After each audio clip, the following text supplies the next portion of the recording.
Hello, all. Welcome to another episode of the Manly Catholic. And here I'm joined by a very special guest. With me today is Dr. Kyle Walsh. Kyle, welcome to the Manly Catholic podcast. Good to have you on. Yes, thank you. Good to be here. Yeah. So for those of you who don't know Kyle, he created the Instagram page, Catholicfitfatherhood. He works as an ER and ICU doctor down in Ohio. And just brief background on him. He's going to jump in a little bit deeper in a little bit. But yeah, if you guys don't or haven't followed him, Catholic Fit Fatherhood is awesome. I love fitness and the faith. So Kyle and me are a perfect match right there. A lot of our goals lined up. We met on Instagram, for those, to give you guys a little bit background of us. And I just saw just scrolling, the Instagram, scrolling through the Instagram stalking and things like that. So you had awesome pictures on the rosary. You had really cool pictures of you working out. And then talking about fatherhood and masculinity. I'm like, this guy's perfect for us. So we got to have him on the show here. So yeah, so that's how we met. We just started chatting and that the rest is history. And here we are recording. So I'm really excited for this conversation, Kyle.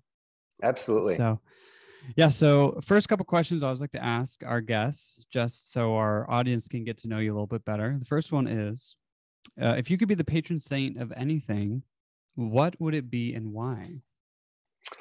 I think the non-serious answer would maybe be the patron saint of CrossFit, but that doesn't really work. I like there may serious already and be non-serious answers, so that fits. But I think the serious answer would be the patron saint of families, just because, which is, I know, probably, not the most novel, unique response, but I think we're seeing, I mean, obviously families have always been important, but I think we're seeing that even more in today's world. So that's what Oh I my would gosh. think. Hey, I love non-sexy answers too, but I mean, it just speaks to you too as a man when you think of your family first, being the patron saint of families. Like you said, it's the foundation of our society. So that's Right. an awesome answer. And the second one too is, if you could sit down with anyone, dead or alive. It cannot be Jesus, though. I didn't mention that, but it can't be Jesus. Oh, okay. You because I didn't tell think me that. that's the obvious one. Who would it be and why? So, with this, there's obviously a lot of figures from religious history, saints in particular, that I would certainly be very excited to sit down with. But with this question, I actually decided to take kind of more of a personal route.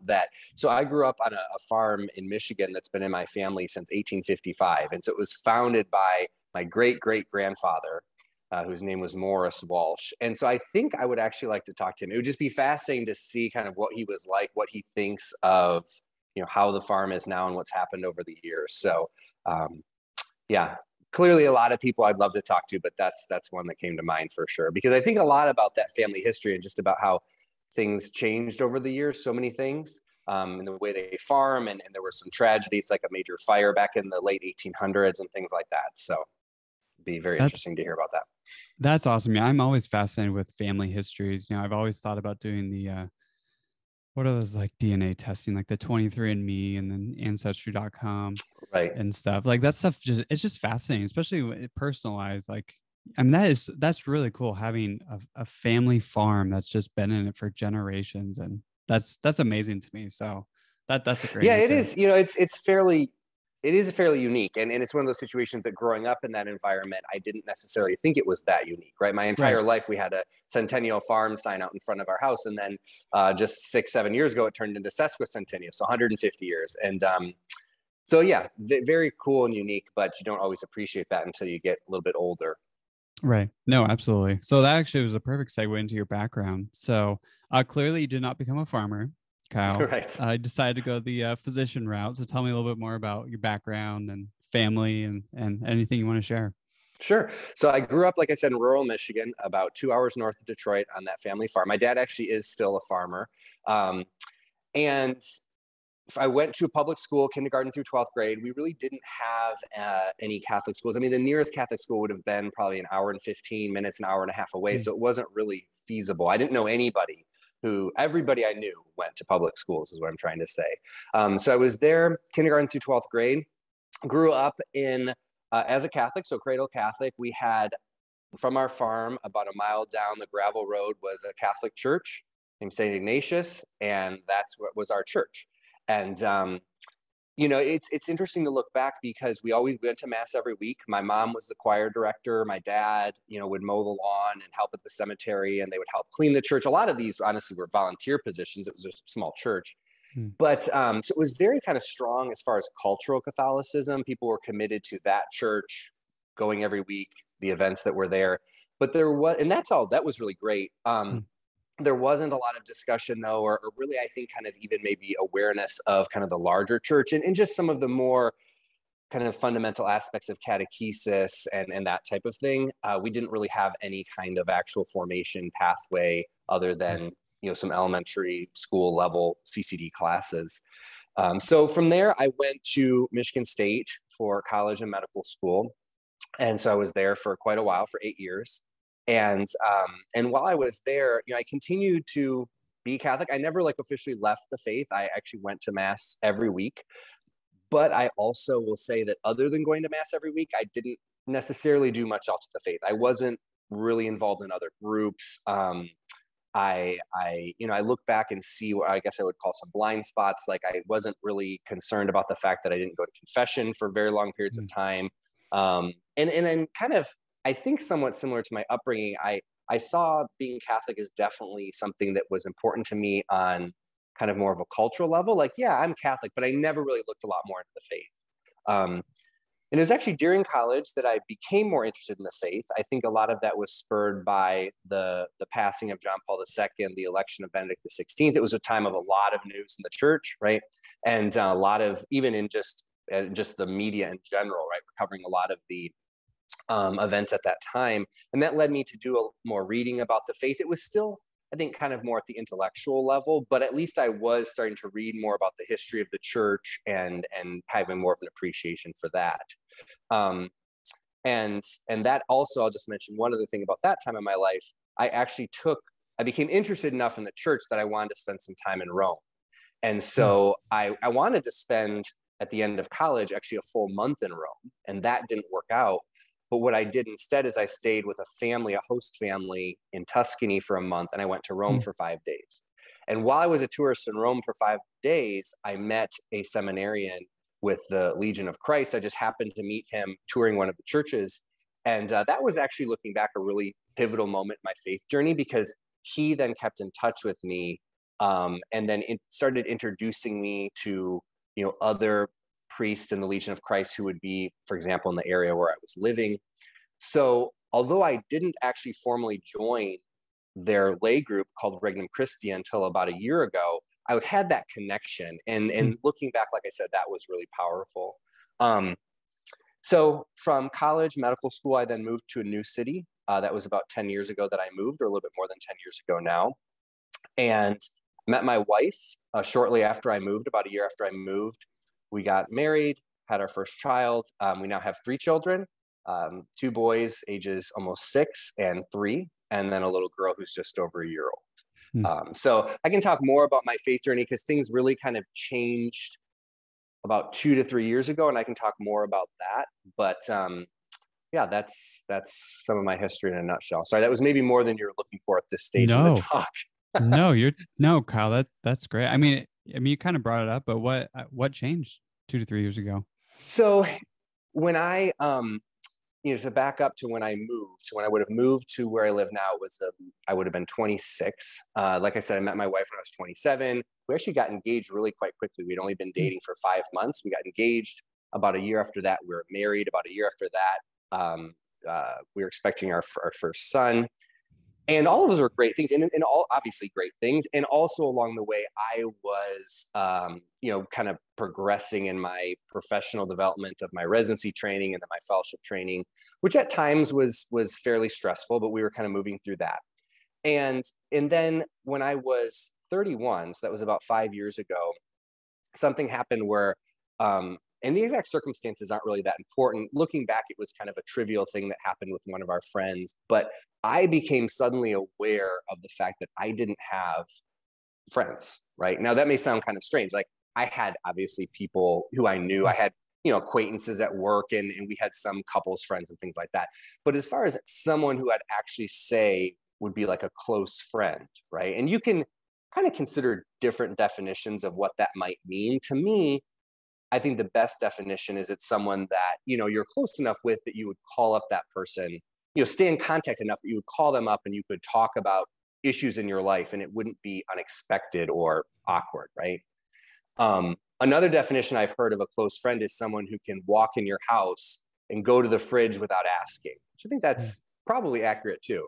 So anyways, I'm 31 years old. I'm, moving through my professional training. I'm married. I have my first son, all these great things in my life. But I realized that this aspect of fraternity, I've just really been oblivious kind of throughout my life. It just was never something that I thought, wow, I should put some effort into, making good friends. So I started to look into it from a secular standpoint. There's a number of books out there about male friendships, lack of male friendships, kind of what's changed as a culture and society to contribute to that. And that went on for about 2 years. And then about 3 years ago, I received an email, somewhat really kind of just randomly out of the blue. I received an email through one of the listservs that I was part of, a Catholic listserv. And there was a guy named Doug who was trying to form a fraternity for Exodus 90. And so I had not heard of Exodus 90 at the time, but he gave a brief description. He did not give a description of everything that you had to do, which was probably good because I may have just deleted it. But it did say in there, growth in prayer, asceticism, and fraternity. And I was like, well, I definitely need to grow in prayer because at that time I wasn't really praying on a regular basis. I was like, I definitely need to grow in fraternity. I've already mentioned those issues. And then asceticism, I was like, I don't really know what that is, but sure, I need to grow in that too. And so I signed up. There was a group of 6 of us, maybe 7 to start, and then it became 6. None of us knew each other from before the fraternity. And there's a lot that I can say about Exodus 90, but it was the first time that I experienced actual Catholic fraternity, like the first time I had been part of any legitimate men's group. And that, along with the asceticism, along with the commitment to prayer, it was really life-changing. And that then led me to look for kind of other opportunities locally. And for example, in the group Regnum Christi that I mentioned before, I knew that Regnum Christi had a men's group that met on a regular basis. So I started to engage with them. And then after that, actually also some engagement in my parish directly. So I think for a lot of people, maybe it kind of starts at the parish for them. My connection with fraternity kind of eventually got me to my parish, but started out with other groups. And so it's, when if I have to divide my faith life into particular into kind of bigger periods of time, I would say that the last 3 years are kind of a new start in some ways, because it's the first time, even though I was Catholic, the last 3 years have been the first time that I'm engaged in fraternity, praying on a daily basis, going to confession on a regular basis. Actually, although obviously we all continue to struggle in various ways, take the faith seriously enough that, to just think about like sin and virtue in my life and what direction am I heading, right? Absolutely. So. No, that's powerful. I mean, a couple of follow-up questions, but I have to ask about Exodus 90 because I did it. What was your biggest struggle with Exodus 90? Well, that's actually pretty easy. So I would say my biggest struggle was the fasting, which is yes, okay. because so this ties in also with the whole fitness thing, right? So I growing up, I'm right now 5. I like to say I'm 5'11". Maybe I'm a little bit less than that. I'm probably close to 5'11", with shoes on for sure. So I'm 5'11". I weigh like around 180 pounds. When I graduated from high school, I was the same height and I weighed like 140 pounds. So I was naturally skinny, middle distance runner. And so it's always been, although probably not now as much as earlier in my life, but kind of more of a challenge to keep weight on, right? And so I got in the habit of, especially as I was trying to build muscle, being like, well, I need to eat, frequently, right? Like I was eating 3 meals a day, plus a couple snacks, plus eating before I went to bed. And the idea of like fasting for a prolonged period of time, really, to be honest, made me anxious because it's like, well, I'm going to lose weight. I'm not really the type of person that can fast and that type of thing. So when in Exodus 90, where they want you to never eat between meals and fast 2 days a week, that was just an enormous change for me. right? Yeah. And I'll Yeah. be honest, especially the first time I did the program, I didn't even probably come close to that, those requirements. But I did definitely grow in fasting. And now I actually, although I'm not the best at fasting, I'm definitely doing it way more than I was a couple years ago. So That's awesome.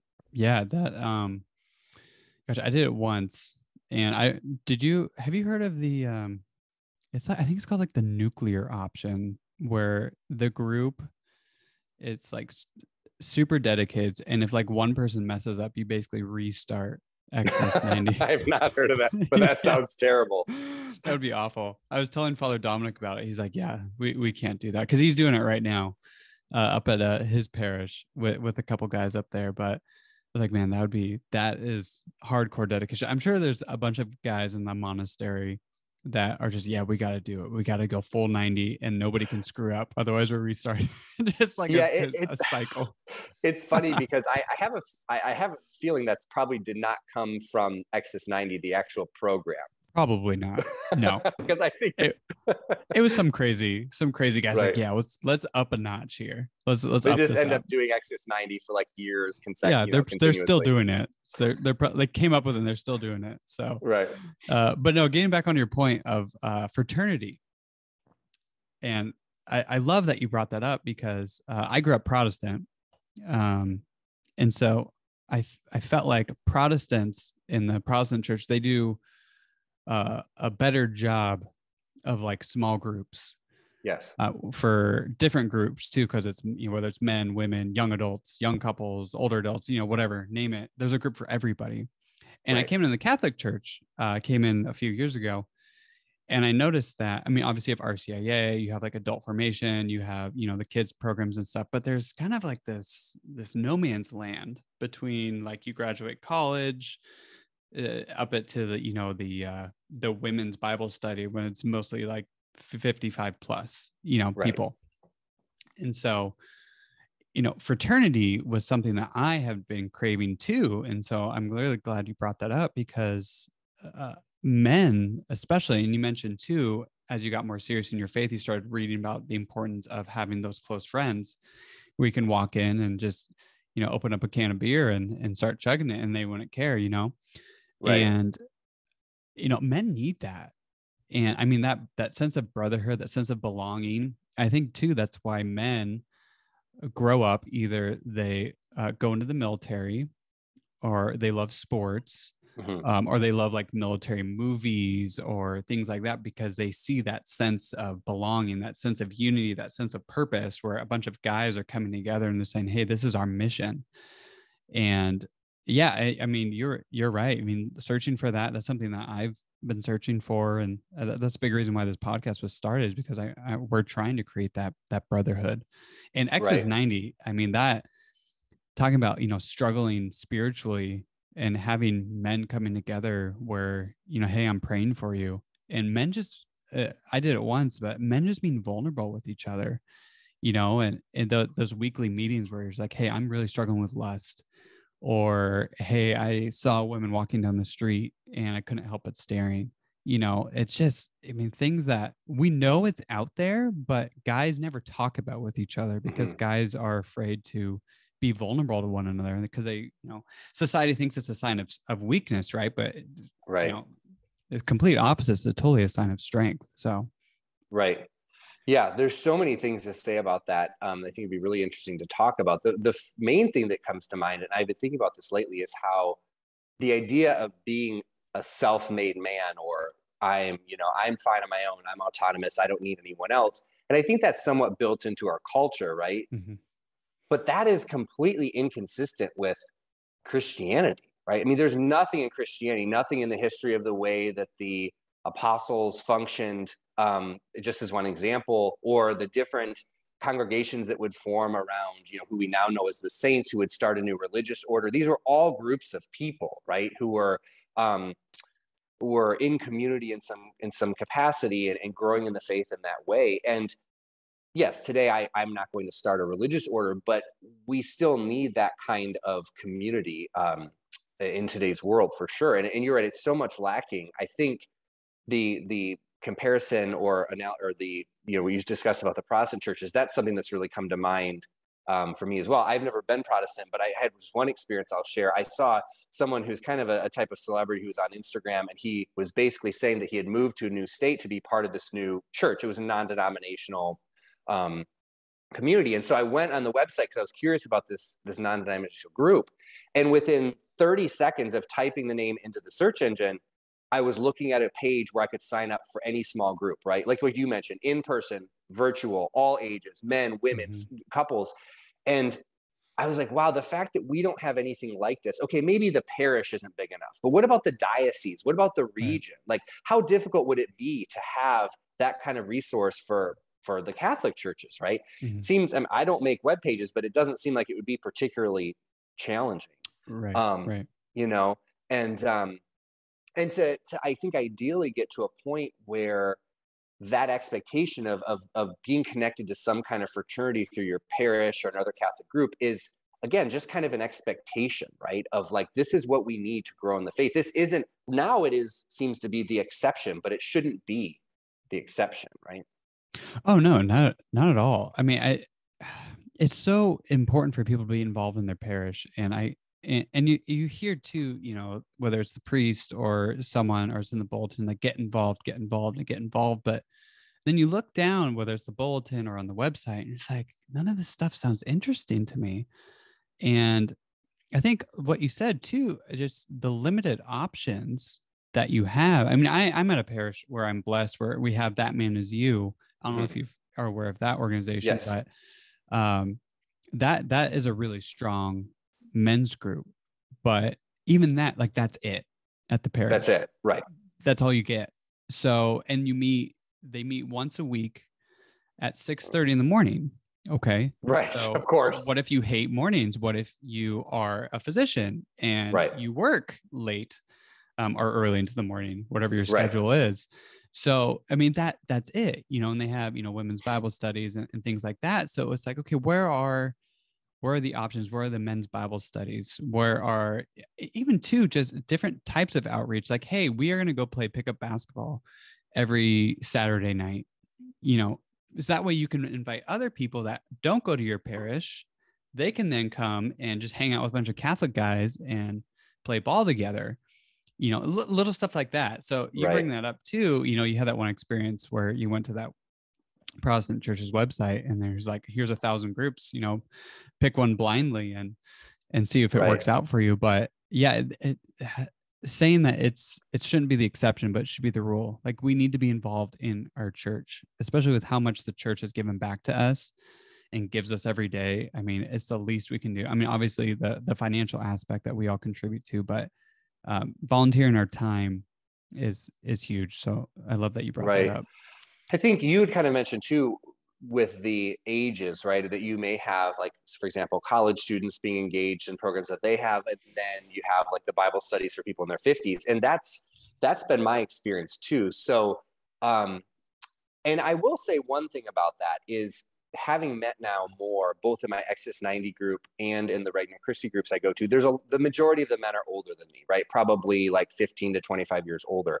And even in our Exodus 90 fraternity, if I had my choice back 3 years ago of, well, I'm going to, quote, select the guys for Exodus 90, I would have selected all guys about my age. And I'm actually really glad. I mean, I think that's fine if it works out that way. But there was also a lot of more benefit and more growth than I would have anticipated by meeting with kind of older and or if the situation is younger, right? There's definitely things for different generations to learn from one another. With that said, there's also the benefit of meeting with your peers, right? And my experience in the men's group I've been part of so far is it's what you described. It's guys that may be coming out of college who stay engaged, but they're maybe they're just engaged, or they're still single. They don't have kids. And then people kind of disappear until like their 50s. And I think part of it is just, well, I don't know. I have my theories that part of it is just practically speaking, that having young kids is more difficult, right? Being there for bed, having older kids is difficult too, I'm sure. But there are certain challenges of having a young family, being there for bedtime, lack of sleep, that type of stress. People aren't necessarily as established in their careers, and they may be working harder at that. but yeah, so I don't have a perfect answer for it. Like I said, the silver lining is that there is definitely benefit from meeting with different ages, people older and younger than you, but trying to find that peer group, it can be difficult for sure. Speaking No, as someone who, has a young family right now. yeah, no, and same with me too. But I think it gets to a deeper issue too that you brought up, Kyle, is that I think the yearning is there for guys, but they don't realize how important it actually is for them to be a better father or be a better employee and things like that. It's because men, I mean, it says in the Bible, iron sharpens iron the way man sharpens another man. I'm terrible at quoting scripture. Father Dom can attest to that. I don't know if you've listened to a couple of our podcasts, but I think it goes around along those lines. But you paraphrase. I'm good at paraphrasing. But yeah, so men, we need that, and I think too this video game culture that we have, and I've been looking a little bit into that, and I was listening to a podcast, and they were talking about how, especially young boys, young men, they go to video games because they're craving that community. Because I mean, video games, it's just you're all connected, right? Like I'm gonna go hang out with my friends, right? And they're playing. I played Halo growing up. I don't know what they're playing now, but they're online and they're communicating with each other, and that's their way of uniting in a mission, Right. To defeat something, right? And so we look at it from an outside perspective and we think like, well, like boys are playing too many video games. And yes, that's true, but look at the deeper yearning and longing for what are they actually after? Like, is the video game just the source of what they're looking for versus establishing it? And obviously we know real life, being out in nature, learning about the faith is something that we'd rather have them doing. But if they don't have any place to do that, where do you think they're going to find it? And so finding that sense of belonging, whether it's in video games, whether it's gangs. I mean, we can go down that rabbit hole too. I mean, but what's the true meaning behind that though? Is that is where they feel like they have a job. This is where like, hey, people rely on me. I actually mean something to these people because they're expecting me to do this or that or whatever the case might be. So, it's so important. So you talk about men with young families, and I mean, I totally sympathize. Man, I have my oldest just turned 3, and then I have a 10-month-old. So I'm right there with you guys. But it is so important that you find those brothers that you can just lean on, rely on, and like you said too, Kyle, that obviously your peers are great, but even finding older men, having a mentor, having a spiritual director that you guys can find that you can lean on during these difficult times, I think it's just so important. And so wherever you can find it, parish obviously is the best place, but yes, I mean, and there's so many online resources now too. I mean, That Man Is You is at different parishes.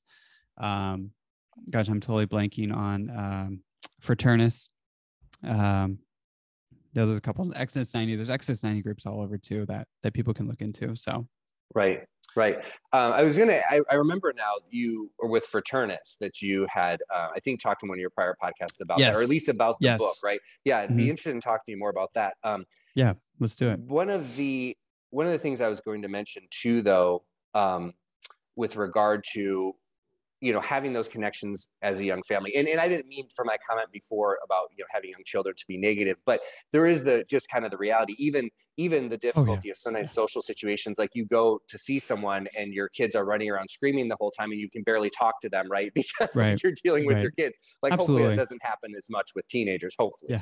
But I guess time will tell. No guarantees. It seems like today it's kind of common for men to say, and this is something that I've thought a lot about, that my wife is my best friend.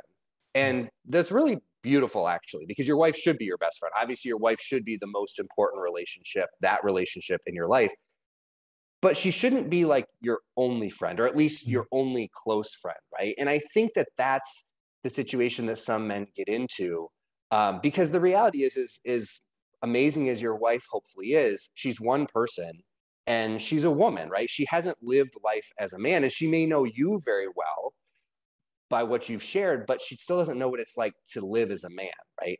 And I think that one of the things that sometimes makes men more interested in fraternal experiences is when they realize that that can also strengthen their marriage, right? Because if they don't Mm. have fraternity in their life, then sometimes they look for that type of interaction and that type of social experience, if you will, from their wife, and she just can't provide that, right? Um, if you think about like the encyclical that was written by Benedict the 16th, God is Love, and he talks about kind of the 4 types of love. And I can never pronounce the Greek names, but it's basically like unconditional love of God is the first, Mm. right? The romantic love you have your spouse is a second. Third is like brotherly love, like Mm. fraternity. And then the fourth, if I remember correctly, is love that you have for other family members. So I think it's easy for us to forget that like this fraternal love, although no guy would necessarily call it that, but that's what it is. Like that's one of the 4 major kinds of love, right? And I don't, so I guess I'm just trying to kind of reinforce the point of how important it is. And there's a long history of this. This isn't just us coming up today or people showing up today and saying like, hey, guys should be in fraternity. If anything, it's kind of the opposite, where people are undervaluing it today compared to in the past, I would say. Oh my gosh, yeah. And I mean, I think now too. What I always like to tell people is, look, Jesus needed 12 brothers. The Son of God. I mean, Jesus could have come down to earth and done it all on his own. I mean, he was God, right? But he chose 12 disciples, and but why? Why is that? I mean, 12 tribes of Israel. I mean, you can make that Sure. comparison, things like that too, of course. But that was his band of brothers. I mean, listen to the way he prayed to God, before he went to his passion. He was praying for them, protect them, guide them, lead them. These were men that he truly loved. And that they strengthened each other. He strengthened them. Obviously, he was their leader, he was their teacher, but Jesus experienced the same things that we did. I mean, hunger, thirst, Mhm. fatigue. I mean, my goodness. I mean, we think our jobs are hard. I mean, Right. just look at all the things he did. Went from teaching to exorcisms to, feeding 5,000 people to, Right. walking. I mean, how much they walked during this day. I mean, just physical exhaustion. I mean, he had to rely on his brothers too. And yeah, that's a really profound point. I mean, we have, statistics and research to back up the importance of it, but yeah, you're absolutely right. You think, social media, people say, oh, we're, the most connected we've ever been, but no, we're the most disconnected that we've ever Hmm. been. I got 12,000 likes on a photo, but who cares? Who cares? Right. Honestly, Right. if that's because the problem with that though too is that is what your identity becomes, is I am this person online. But then when it comes to face-to-face interaction, you don't know who you are anymore. And I think men especially, they lose that because they see all this stuff online, and this is the man I'm supposed to be. I'm supposed to be this James Bond. I'm supposed to be Right. chasing women. I'm supposed to be jacked and ripped. Um, and I'm supposed to be, cussing, locker room talk, things like that. And for boys who don't have that fraternity, that mentor, that alpha male, if you will, who can say, no, like what you're seeing on TV is actually the last thing you should be as a man. Because a real man doesn't do those things. A real man doesn't go chasing women in the club night after night. A real Right. man isn't cussing up a storm, especially in front of other women. He's a gentleman, he's chivalrous, things like that. Yeah, so there's a huge disconnect between what our society is telling us, and especially with young men, college age men, high school boys. It's really sad. It's really Hmm. sad. So, Well, and I think the situation with social media is something that I'm interested in, because I struggle with that myself, both in terms of how I use uh, social media, as far as, and what I mean by that primarily is times when I've used it too much, right? When I've spent too much time, um, even if it's not been too much time scrolling, just too much mhm. time being distracted, right? I Yep. may only open the app up for less than a minute, but if I'm doing that multiple times an hour, that's still a high level of distraction, in my opinion. And I actually, when I started the Catholic Fit Fatherhood page, so I started it at the end of July 2020. And then about, I guess, 6 months later, I had to give it up for Exodus 90. when we did Exodus 90, not the first time, but the third time. That's a story for another day. I'm not planning to do it a fourth time. But when we did Exodus 90, so I had to give it up for 3 months, but I actually ended up staying away from it for like another 3 or 4 months after that. Because I really wasn't sure, like, can I go back to this and be engaged in a way that I'm not going to be distracted by it and just spend, because it was a detriment to prayer and other aspects of my spiritual life. And ultimately I decided that I could go back. I think I do have a healthier relationship with it now in terms of, I kind of share things that I hope are inspiring to people with regard to especially like Catholic devotions, and then some with regard to physical fitness, fatherhood, masculinity. And I have, some accounts that I look at their stories, but I don't spend much time scrolling other than that. And I think that's, probably a healthier way. The other thing I was going to mention, though, is because you had mentioned Fraternus in the book Leaving Boyhood Behind. Do you receive their magazine Sword and Spade? I do, actually. Okay. I just started. Father Dominic actually highly recommended it. He said I get all their magazines and I always read every single article. So I actually just got my first one like 2 days ago. So I'm looking forward to getting through it. Okay. Well, it's a quarterly magazine. And so it was probably at this point 6 months ago that they had, and I unfortunately, I received them. I don't necessarily read all the articles, but I'm trying to change that. But they had an entire edition. That edition was about, they titled it Reality or Realism or something like that. It was basically about reality versus the virtual world, right? Versus video games, social media. I've started now just kind of going back to it and reading some of the articles, and it makes some really interesting points about how, because I think that we oftentimes talk about it, social media and other media, on kind of a surface level, like, well, it distracts me and it makes me, so I'm not paying attention to my kids. True, very true. Or it keeps me from getting tasks done, or it makes me feel bad about myself because I log online and I see this countless pages with all these guys who are in amazing shape, right? And I'm not, that type of thing.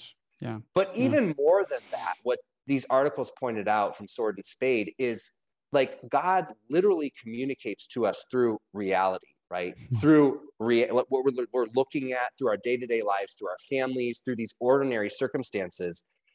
And there's so many people now who are so disengaged from that, right? And we complain about it and we say, oh, I can't believe, Twitter censored that person and canceled them and all this, but yet we continue to do it, when in reality, the majority of us could just completely walk away, right? We could, like, I could completely walk away from social media and it wouldn't affect my job at all. Right. So I don't know, I'm just kind of curious on your thoughts with that, because I think sometimes we in some ways are our own worst enemies with regard to, it's like, I can't remember the story. It was one of the like ancient type stories about the people who, thought they were imprisoned in this cave, but they could actually leave the whole time. It's like that type of thing, right? With sometimes with us in social media. But just this, I'll just kind of summarize it, just that aspect of like our reality and engaging with that reality. Like, Jesus became human, right? At a particular place, at a particular time. He actually walked those streets, and we continue to do that in our day-to-day lives. And the less that we're engaged with that actual reality, I think the more difficult it is for us to grow, in the spiritual life. Oh my gosh. Yeah. Just look at COVID. Look what happened during COVID, and the disconnect from society when people were only online, and what happened. Mental health illness went through the roof during COVID times, especially in young people, depression, suicide, things like that. It's, terrible tragedy. And, but you're right. The more you're spending in the virtual world, I think too, it almost blends the two together, reality versus virtual reality, talk about, Facebook is becoming like the metaverse or something. The stuff that they're talking about, they're going to do with it. It's kind of creepy. It's like The Sims. It's like basically The Sims. It's real life Sims. Pretty much is what, they're describing it. And you just look at our culture, look at, the, transgenderism and, homosexuality and all these things, and where you can basically be whoever you want to be. And nobody can question that, because that's, your truth, that's your reality. And so basically you're challenging reality for them, and then that's when people, especially, Catholics, when they say no, like that's actually wrong. It's like, no, you can't tell me that I'm wrong, because that is their, their truth or their reality and things like that. So yeah, the more you are involved in social media, and that, speaking of what you were talking about, that was one of my biggest struggles too, was, starting a podcast and things like that. Is, you want to be on social media because obviously you're trying to grow and things like that, but it is so easy to get sucked in, and I Right. don't know if you watched the documentary on Netflix. I'm totally blanking on it, but he basically talks about social media and how it's literally, they design it to make you addicted to it. And all Yes. these algorithms, and they're like, oh, you paused at this ad for 5 seconds, so now we're going to show you more ads like that. Right. And oh, you liked this person's post, like 3 times, so we're going to show you similar posts like that. It's very creepy, how we are truly always being watched every time we open our phones or open our laptops and we log on to any sort of website. Like, we are always being monitored. Someone's always watching you. And that's scary. That is Well, and I don't even think terrifying. they're trying to hide that anymore, right? Because No, you probably no. had the experience where you buy something and you log on Facebook 5 seconds later and there's the ad, right? Yeah. And in other Yeah. examples of, again, because my account, even though I don't share nearly as much physical fitness content as many people would, but I do share some, and I followed some of those pages. And every time I look at the search page, which is the explore page on Instagram, it's a combination of very religious pages and Mhm. oftentimes very inappropriate fitness pages, Yeah. right? It's kind Yeah. of this dichotomy there. And yeah, and it is so. And you already kind of alluded to this, but I think someone could ask me, based on what I said about social media, well, Kyle, why don't you just close your page and walk away from it and never do anything with it? And it's a good question, and there's times where I've considered doing that.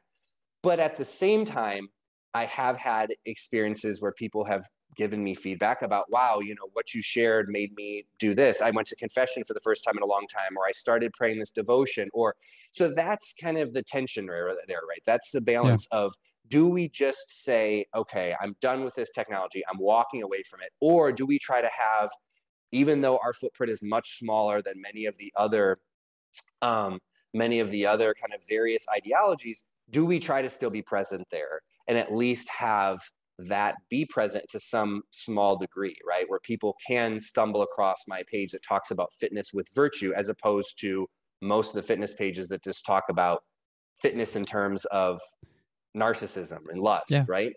Right. So that's kind of what keeps me going.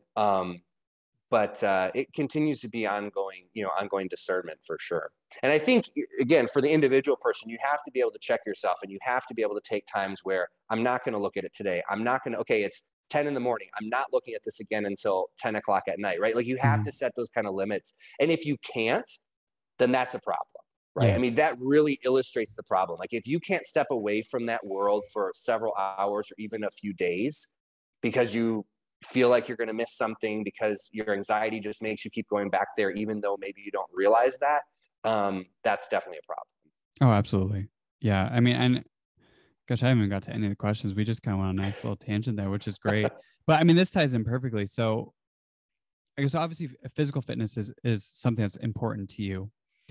So I guess what even inspired you or drove you to start an Instagram page like that? Because like you said, I mean, social media, it kind of always finding that fine line. So I guess what inspired you to start it? Yeah, it was something that happened somewhat randomly, or I guess, maybe some inspiration on some level, if you will. So I had joined Instagram, my personal account, probably about a year or a little less than a year before that. And I was very low key. I just shared some, it was a private account. I still have shared some pictures of my family and stuff, but I followed a number of Catholic accounts. And so I was kind of used to this idea of these content-based accounts. And one morning I was getting ready for work, and I just suddenly kind of thought, like, well, what if I started a page like that? And then I kept thinking about it and, like, oh, well, what would it be about? And so obviously it would be about Catholicism, and I'm interested in fitness.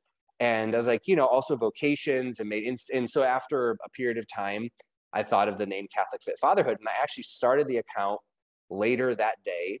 I, posted a picture of the Holy Family. I followed a few accounts that I was familiar with, and you know, a few followed me back, but it was a very much just from ground level, you know, starting. And I've actually kept, I probably put more in my stories definitely than I put as actual posts. And so Mm. you can kind of see the evolution of the posts from just like the first post, a simple, you know, photo of the Holy Family with no caption or anything, to, you know, starting to move more into kind of more quotes, and then more content about fathers, and then also some fitness content. Because it took me a while before I would even consider posting a picture of myself, Mm. right? And the first time I did that, I was pretty anxious about it and not very comfortable Mm. with it. And to be honest with you, there's still parts of me that aren't comfortable with it. I try to be very careful with what I'll share. Mm. I'll just say this, like, I would never put a shirtless picture of myself online. I Sure. don't think that Sure. shirtless pictures are automatically inappropriate, but for Yeah. me, like, I'm not going It's to not cross you. that line, right? Like, I'm going to have a Yeah. tank top on. And Mhm. obviously there's a lot of people who, in the name of quote fitness, cross the line much further than that and move into actual, like, overt impurity, in my opinion. Oh, Um, absolutely. so that's another issue. But yeah, that's how the page started. And like I said, it did certainly change over time, with what I shared. Then I started, you know, adding a few reels that were kind of fun. Now I'll share some clips from, like, you know, this podcast and a few other podcasts I've done. So, you know, and then maybe I'll just stop. No, I'm kidding. I won't stop. But you know, I've never had like a master plan for this, right? It's Sure. just Sure. kind It's of, just fun. Yeah. it's fun, and it's my faith life, and just kind of sharing that, you know. And if it inspires some people in various ways, then that's great. No, that's awesome. You know, and it's so true about the fitness pages on Instagram. I mean, you're absolutely right, Kyle. It's just the stuff that you see. It's just like, oh my gosh, like how is this not how is this not being taken down? I mean, it's basically porn, It you is. know. And It's the practically thing, is. you know, the thing about that is that I think some of the people are very intentional and they know exactly what they're doing and they don't have Mm, any plans to change it, right? right. But I think that there are others who kind of move in that direction because it continues to get them more and more attention. And in Mm, the meantime, they just either become used to it or they turn a blind eye to it. And I really do wonder sometimes if some of those people who would be called out to a certain degree may kind of say, you know, you're right. That's not, I don't know. That's probably wishful thinking. But I'll just give you a quick yeah. example. So I can think of two accounts, right? One I followed, and the guy, he was posting kind of high quality, like speed training and that type of thing. And I noticed in the beginning, he did share some photos of himself, like shirtless, and he had very impressive physique, right? But as time went on, he actually only shared stuff of him like fully dressed. And his page continued to really take off. He's up to like 25,000 followers or something. Mm, Then another page that started out as kind of basic fitness, this younger guy just out of college, and he moved completely in the direction of modeling, quote mm, modeling. He mm. also got like 10,000 followers or more. I quit following him because I felt like the content got so inappropriate, but he moved in the direction of, you know, I'm not going to give the details, but just like very, in my opinion, inappropriate. And this happened within like 6 months. You Mm. know what I mean? Like seeing the progression of this guy who's 23 or 24 years old. And I mean, that stuff is out there forever, right? Like Yeah. you can, you know, you can delete your pictures and delete your account and whatever else. You don't know who's going to repost things. You don't know who's going to share things. Like you can't take that stuff back. Right. And it's really sad, actually. Again, I don't, and with this account I'm referring to, I actually had shared some direct messages with him early on because he was like, "Oh, like I'm Catholic too," and Oh, you know, so then to see the direction his page went, it's just really disheartening. yeah. But by Instagram metrics, he was very successful, right? Yeah. He grew his page from 200 followers to probably over 10,000. Yeah. Um, so But at it's, what cost? at what cost? Right. Yeah. I mean Exactly. that, and that's the thing too. It's like you said, Instagram thinks you're doing successful, but what are you doing to yourself? What are you doing to your soul? You know, especially someone who says that they're Catholic. I mean, that's just even worse. You know, your heart just breaks for them. So, I mean, either they're just saying they are because maybe they thought that was like a good niche to, you know, start in, or they, you know, they're baptized, but they weren't actually practicing. So there's Sure. so many levels that, you know, you break for them. It's like, man, all we can do is pray for them and hope Well, that yeah, and they, I was referring to just the practical aspects of like trying to get a job in a few years and having someone find one of Yeah. your pictures, Not, or yeah. you know, having your family in the future or something like that. But I didn't even touch into the spiritual side, which is even Yeah. so much more serious, right?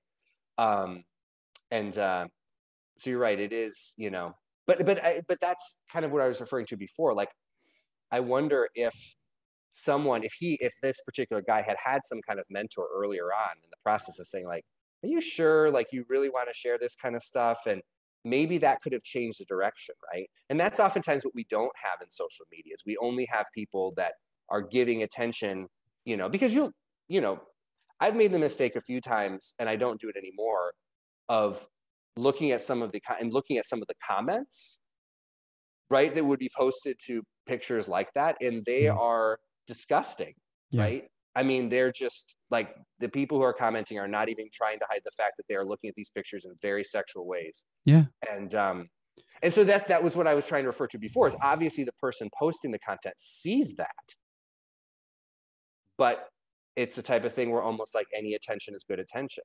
Yeah. Yeah. Yeah, exactly. Bad attention, good attention, it doesn't matter for them, which, yeah, I mean, that's a whole other path too. But okay, so you started this page. So obviously you work at ER in ICU. Right. So how do you even have time to work out?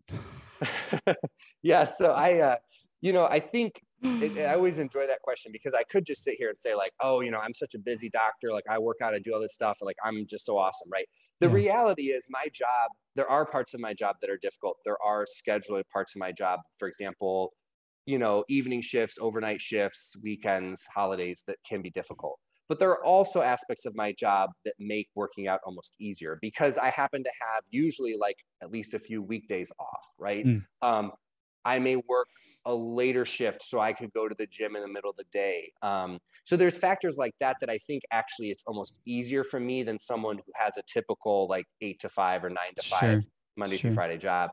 And then the other thing, and the biggest thing of all, I would say, is the support from my wife. The fact that she, you know, is so present, that since she was working, she was, you know, very successful in a auditing type position. But when we had our first son, she started staying home. And so that is also a huge part of it, for sure. Yeah. No, you got to have that support. Yeah. And the last thing I'll mention is, it's really very much also a matter of priorities. So I work out. I've connected with some men's groups. There's a lot of things I don't do, right? Like, in terms of, you know, watching movies, watching TV shows, watching sports. Like, there's a and again, I feel like when I say that, it's like, oh, you know, I'm better than other people because I don't do that. It's not really that. It's more just kind of the reality of how much time I have and what's become important to me from a priority standpoint. There's actually times that I wish that I did watch more sports, because it's kind of awkward to not know about things that other people know, right? Yeah. Especially people here that I went to Michigan State, and they're like, oh, you know, so-and-so, I have no idea what they're talking about when they talk about the basketball team, the football team. So, you know, but I think that taking a real honest look at what a person spends their time on is important. And because time is an issue, especially if you have a young family, but many people have more time, I think, than they admit, to be honest with you. Oh yeah, absolutely. Side note, you did know the Bengals were in the Super Bowl, right? Yes. Okay. I did know that. See, you know enough. You know enough, Kyle. So that's, you know, that's I did watch. So funny story. I did watch the playoff games for the Bengals. I didn't watch any of the regular season games. And the second to last playoff game, so the game they won to go to the Super Bowl, was the first time I can say I had the experience of watching the TV and yelling while I ignored my kids. And I know that's like a very common man experience. It's not something I've done before, but and I was like, you know, that was actually kind of fun, because my sons lost interest in the game. They're like, let's go do something else. And I was like, no, you know. You're staying in here and you will enjoy this. I need to yell at the TV. Right. But no, I remember seeing, I think you posted a reel or a story. I think you were leaving work at like 2 or 3 in the morning, and then you like headed to adoration. And I was like, man, that's dedication right there. So, but like for your job, do you just, when you get off, are you exhausted, or are you just like wired? Because your job is obviously high stress most days, I'm assuming. So do you just like come off from a huge adrenaline rush, or are you just like, I can like go climb a tree right now? Yeah, it depends on the day. I mean, I think over time, um, the adrenaline rush, kind of becomes a little bit more probably earlier in training, but a lot of these things, even in like the emergency department, become kind of more commonplace, right? Like it's not necessarily a totally new experience, Sure. even if it's something that other people would say, oh, wow. So, but I will say, like, working later shifts, I do go directly home, especially after overnight shifts. I've never been someone to like want to go out to breakfast or anything like that in the morning Mm, after overnights. yeah. But at the same time, I'm very fortunate because almost uniformly, like whenever my shift ends, I'll get home, I'll eat something, I'll go to bed, and then I can pretty much sleep until I need to get up. Like I can sleep a normal amount, and that's again because of the support from my wife, and her parents help us a fair amount when we need Mm. help with with our kids. So if I was getting done with work and going to bed at 2 in the morning and having to get back up at 5:30 to get my son ready for school, like that would be a totally different ball game, right? For sure. Yeah, that'd be tough. Gosh, Yeah. man. But that reel you're referring to, that was another kind of just random idea, but that actually is legitimate. Like there is a parish that I more or less have to cross in the road whenever I go anywhere. It's just on the path to the freeway, and they do have a 24-hour adoration chapel there, and that's Mm, been a huge blessing because there's many times where I'm kind of rushing to get home and I don't necessarily feel like I can stop there because I'm trying to get home for dinner or something. But especially those later shifts, it's like, yeah, I can get home an extra 15 minutes later, right? Like everyone's in bed anyways. And there's also something just very special about prayer at night, especially for someone like me who's kind of a night owl anyways. mm. So yeah, so that wasn't totally fabricated, that reel. No, that's Many great. of them, many reels on Instagram are, but that one actually was That one was not. real. That was legit. No, it was inspiring, and that's all I meant by it was just because you see the 20, I mean, perpetual adoration, right? And you see like the sign up slots at like 3 a.m., 2 a.m. It's like, man, like who's getting up at 2 a.m. to go to adoration? It's just inspiring, Right. it's just like, but yeah, something about the dead of the night and just being in silence before our Lord. It's just, yeah, it's beautiful. So yeah, so I mean, we touched on a lot, and I think one of the questions I was going to ask you, what do you see as the biggest struggle men, especially Catholic men, face today? I mean, I think we pretty much made it obvious, the fraternity, or the lack of fraternity.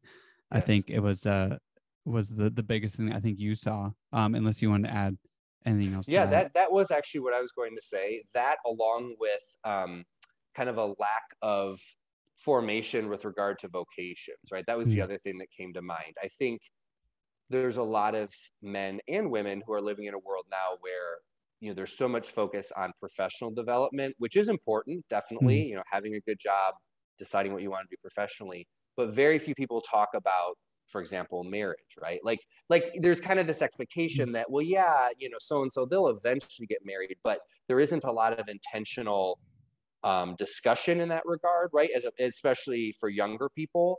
And there's kind of just this attitude of, well, you'll find someone and you'll fall in love, and yeah, hopefully it will work out. And that's just not really how life works, right? One of right. the biggest things in my life that I'm thankful for is that, when I was dating, and I didn't really start seriously dating until I was probably about 26, but I was, at that time, looking back, I would have been very willing to be in a serious relationship with a non-Catholic. Mm, Um, it just didn't seem to me at that time to be that important. And mm, now it is so incredibly important, right? Like raising our children. And my wife and I, when we met, we were both Catholic, but we weren't super involved in our faith other than going to mass. And we've now been able to, kind of grow together, becoming more interested and more active. And so that's a big blessing. But one of the things I see through some of the Instagram accounts and some of the people I've connected with who are younger than me is they do have that vision, right? They may only be in their low 20s, but they do know, I want to be a father. I'm called to that vocation. I want to have a Catholic family, and they've already kind of got that in front of them as a something they're aspiring for. And I think that's really powerful. It's but a lot of young people have nothing like that, right? It's just very nebulous of, well, I guess I'll get married eventually. Maybe we'll have kids. And those are such major life decisions, right? It just shouldn't be so nebulous. No, it shouldn't at all. I mean, I remember I was in the same situation when I was in college for my undergrad. I dated she wasn't even a Christian. And I was like, oh yeah, we could make this work. Right. And it's just like, no, you can't. Like I was busting up. I mean, I was still Protestant when I met and married my wife, who was a cradle Catholic. But we made, we had to have serious conversations, because even, Christian and Catholic, I mean, you think, or Protestant and Catholic, I should say, you think, okay, you're like 90% the same, right? Like, no, like there are major hurdles that you have to talk about. I mean, obviously, I didn't know this until we had this conversation, but when you're Catholic, you promise that you are going to baptize them into the Catholic Church. And, when she said that, I was like, okay, like whatever, that's not that big of a deal. But like, no, like that is a huge, huge deal. And I mean, other things too, that, are we going to go to two different services on Sunday? Are we going to go together to both of those? Are you going to go to one? I'm going to go, to mass. It's conversations you don't really think is that big of a deal when you break it down. It's like, wow, this is kind of inconvenient, So anyways, sidebar there. But well, Kyle, we've been talking for over an hour, so I feel like I could talk to you for another 3, but I don't want to take up too much of your time here. So I always like to end with this question. So in your estimation, what does it mean to be a manly Catholic? I would go back to what I just mentioned about vocation, like living out a vocation, right? And as part of that, how you are providing for others. I think that's, definition of what it means to be a man. Again, there's many that could be considered, but to me, one of the most powerful is that as a child, as an adolescent, you're kind of by definition a consumer, right? You need someone to take care of you, to provide for you in many different ways, financially and emotionally and otherwise. And so then when you become a man, you become a provider. And again, that's not just financial by any means, right? That's also emotional and spiritual for sure. And we see that very concretely in, healthy family life, or in like the priest of a parish, for example, right? And there's many other ways to do that. But that's what I would say as a manly Catholic, is someone who is actively providing for others in all those various forms, and actively discerning that, right? It's not just something that you say, okay, well, I'm going to get married and have a couple kids. I'm good. No, I have a job. What else do I need to do? No, it's an ongoing process, throughout your entire life, right? I mean, so that would be my answer for that. No, that's beautiful. Yeah, lifelong learner. I mean, but yeah, like you said, it's always that discernment aspect of it, right? It's constantly moving, constantly changing, and always trying to be in tune with the Holy Spirit, right? Yes. Okay, God, what are you telling me in this moment? Because what I thought you were going to tell me last week is totally shifted, and we've gone 180 and we're going back the other direction, because, especially us as humans, I mean, we're dealing with our own human will and trying to connect that with God's. It's always the game that we're trying to play, it seems like. Right. So, I totally agree. Kyle, so tell our listeners to wrap up here. Where can they find you? How to contact you, and anything else that you want to mention before we wrap up here? Sure. Yeah, I appreciate that. So as James had mentioned, I'm on Instagram. The name of the account is Catholic Fit Fatherhood. So Catholic and then FIT Fatherhood, all as one word. And that's the only platform I'm on, thankfully, in any substantial way. And so certainly feel free to follow. Feel free to send me direct messages. I always appreciate receiving those. And thanks again for the opportunity to talk. Absolutely. And guys, I'll have a link in the show notes to Kyle's Instagram page. I'm planning on putting this up on YouTube, so starting a YouTube channel as well. So Kyle will just be posted everywhere on our Manly Catholic platform. So so thanks again for listening, Kyle. Thank you so much for coming, and thank you for your time. I know it's precious and valuable, so we appreciate you coming on and chatting. All right. Thank you. God bless. Yeah. All right, man. Thank you for listening. We'll see y'all next week on the Manly Catholic. So go out there and be a saint.